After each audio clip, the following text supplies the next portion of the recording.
Hi students, welcome to IK Academy. இந்த video நம்ம என்ன பார்க்க போறோம் அப்படின்னு பார்த்தீங்கன்னா ஆர்ஆர்பி என்டிபிசி இந்த எக்ஸாமோட அண்டர் கிராஜுவேட் இதோட டயர் 1ஓட டே 1 கம்ப்ளீட் ஆயிடுச்சு.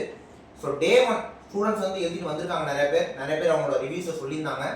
ஸோ அதெல்லாம் வச்சு ஒரு சேஃப் அட்டெம்ப்ட் அப்படிங்கிறது என்ன, எக்ஸ்பெக்டட் கட் ஆஃப் என்ன மாதிரி இருக்கும் அப்படிங்கிறது இந்த வீடியோ.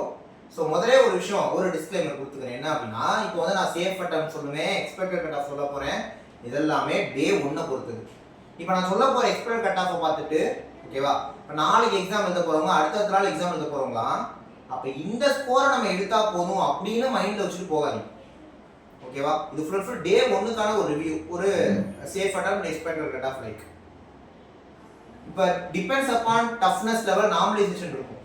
அப்போ இப்போ நான் ஒரு 80 கட் ஆஃப் சொல்கிறேன்னு வச்சுக்கோங்க, நாளைக்கு எக்ஸாம் எழுத போகிறவங்க அந்த 80 அட்டெம்ப்ட் கொடுக்க முடியும்னு ஃபீல் பண்ணக்கூடாது. நிஜமாலுமே நாளைக்கு எக்ஸாம் டஃப்பாக இருந்தா அதனால டே 1 பொறுத்து ஒரு ப்ரெடிக்ஷன் தான், ரைட்?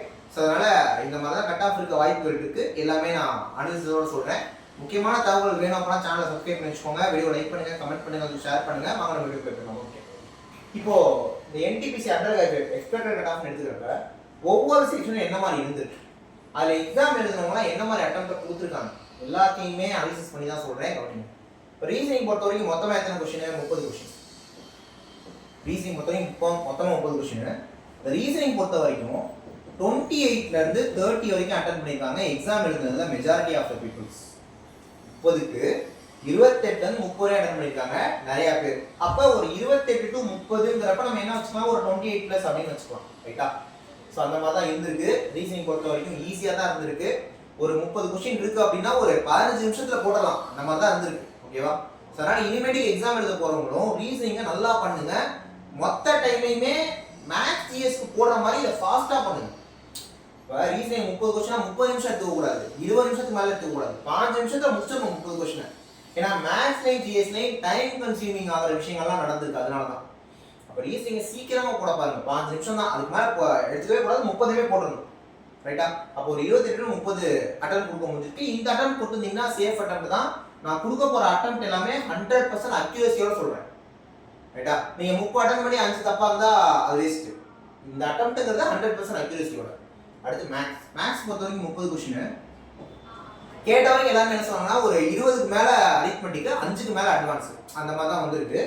அட்வான்ஸ்னு எடுத்துக்கிட்டிங்கன்னா மென்சுரேஷன், ட்ரிகனாமெட்ரி இதெல்லாம் வழக்கம் போல கேட்டிருக்காங்க. அரித்மெட்டிக்கில் ஆவரேஜ், பர்சன்டேஜ், ஸோ அந்த மாதிரி கேள்விகள்லாம் வழக்கம் போல கேட்டிருக்காங்க. ஓகேவா? இப்போ இந்த 30 கொஸ்டினில் 25 கொஸ்டின், ஒரு 20லேருந்து 25 வச்சுப்போம். 20லேருந்து 25 கொஸ்டின் வந்து ஈஸியாகவே இருந்திருக்கு. ஒரு 5லேருந்து 8 கொஸ்டின் வந்து கொஞ்சம் டைம் கன்சியூமிங்காக இருந்திருக்கு. கொஞ்சம் பெரிய கொஸ்டினாவோ அல்லது சால்வ் பண்ணுறப்ப டைம் அதிகமாக எடுக்கிற மாதிரி அந்த மாதிரிலாம் இருந்திருக்கு. ஸோ அதனால் ஸ்டூடெண்ட்ஸ் எல்லாமே என்ன சொன்னால் மேக்ஸ் பொறுத்த வரைக்கும் ஒரு 25லேருந்து 28 வரைக்கும் போடலாம்ன்ற மாதிரி சொன்னாங்க. ஓகேவா? 30 கொஸ்டினில் 25லேருந்து 28 வரைக்கும் போடலான்ற மாதிரி சொல்லியிருக்காங்க. ஸோ 25+ அப்படின்னு வச்சுக்கலாம். ஒரு 25லேருந்து 28 அப்படியே ஜிஎஸ்குள்ளே வரும். ஜிஎஸ் பொறுத்த வரைக்கும் மொத்தமாக 40 கொஸ்டின். அதே மாதிரி நாளைக்கு அதுக்கடுத்தனால எக்ஸாம் போகிறவங்களுமே மேக்ஸ் பொறுத்த வரைக்கும் முடிஞ்ச வரைக்கும் 30 போட பாருங்க. அட்லீஸ்ட் 28 போட்டுற பாருங்க. எக்ஸாம் ஈஸியாக இருக்க பட்சத்தில். கஷ்டமாக இருந்தால் அப்போதைக்கு எவ்வளோ அட்டன் கொடுக்க முடியுமோ அதை கொடுங்க. 20 போட முடிஞ்சா போடுங்க, 25 போட முடிஞ்சா போடுங்க. பட் ஒரு டார்கெட், ஒரு கோல் அப்படின்னு சொல்லிட்டு ஒரு 28 அந்த மாதிரி வச்சுக்கோங்க. இப்போ ஜிஎஸ் போகும்.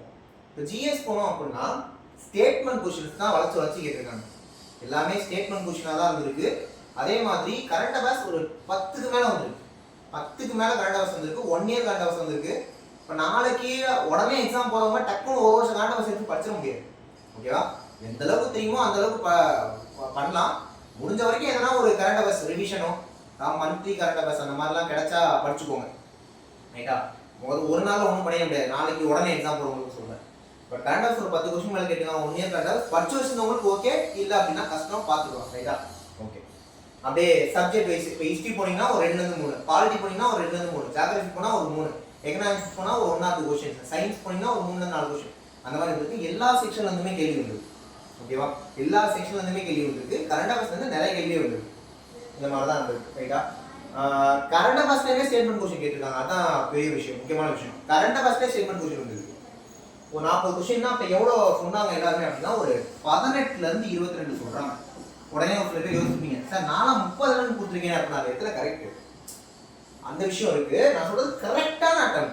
18லேருந்து 22ங்கிறது அக்யூரேட்டான அட்டம். ஓகேவா? இந்த மாதிரி சொல்லுவாங்க. அவங்க மொத்தமாக 100 கொஸ்டின், 100க்கு அப்போ எவ்வளோ அப்படின்னா 28 to 30ங்கிறனால நம்ம இதை ஒரு 29 ஃபிக்ஸ் பண்ணிப்போம், ரைட்டா? 25 to 28ங்கிறனால இதை ஒரு 26 ஃபிக்ஸ் பண்ணிக்குவோம். 18லேருந்து 22ங்கிறனால ஒரு 20 ஃபிக்ஸ் பண்ணிக்குவோம். இதை மட்டும் கூட்டுவோமா? 26 + 20 46, 46 + 29 75. அப்போ 100க்கு 75 அப்படிங்கிறது ஒரு டீசெண்டான அட்டெம்ப்ட், குட் அட்டெம்ப்ட்னே வச்சுக்கலாம், ரைட்டா?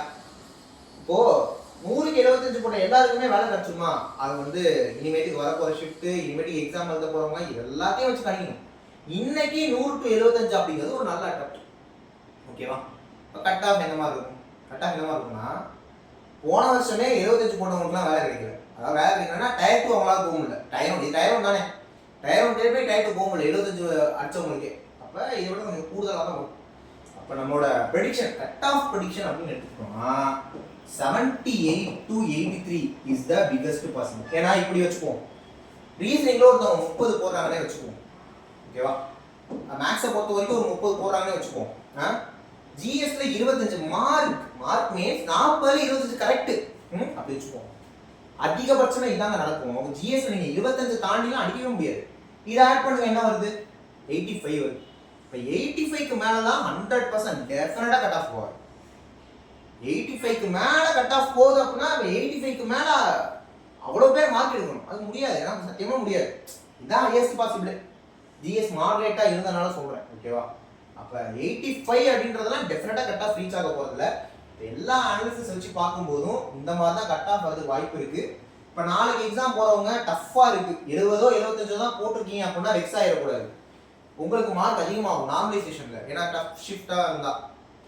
இப்போ ஈஸி ஷிஃப்டா இருக்கு, சார் 72 83 போட சொல்லிட்டாருப்பா, அப்போ நான் 80 கொஸ்டின் போட்டு வந்துடுவேன்னு நினைக்கக்கூடாது. நீங்க ஈஸி ஷிஃப்டா இருந்தீங்கன்னா நார்மலைசேஷன்ல மார்க் குறையும். அப்போ உங்களால ஒரு 85 மேல போட முடியுதுன்னா அட்டன் பண்ணணும். அப்ப எவ்வளவு கொஸ்டின் போட முடியுதோ அந்த கொஸ்டினை போட்டு வந்துடணும். இதுதான் சிம்பிள் கான்செப்ட். பட் ஒரு 75 வரைக்கும் போட முடிஞ்சிருக்கு. ஒவ்வொரு செக்ஷனும் இந்தந்த மாதிரி தான் இருந்திருக்கு. இவ்வளவு கொஸ்டின் போட முடிஞ்சிருக்கு. கட் ஆஃப் வந்து இந்த மாதிரி இருக்கும், எழுதி வச்சுக்கோங்க. ஒரு 90% மேல இந்த மாதிரி கட் ஆஃப் வரதுக்கு வாய்ப்பு இருக்கு, ஓகேவா? ஸோ ஓவரால் இந்த டே 1 என்டிபிசி யூஜி முடிஞ்சிருக்கு. இதுக்கப்புறம் எக்ஸாம் எழுத போறவங்களாம் இந்த மாதிரி தான் இருக்கும், ஃபாலோ பண்ணிக்கோங்க, ஓகேவா? ஸோ டஃப்பாக இருந்தால் அதுக்கு இந்த மாதிரி அட்டன் பண்ணுங்க, ஈஸியாக இருந்தால் நல்லா அட்டன் கொடுங்க, ரைட்? நெக்ஸ்ட் ஒரு முக்கியமான வீடியோவில் பார்க்கலாம். தேங்க்யூ.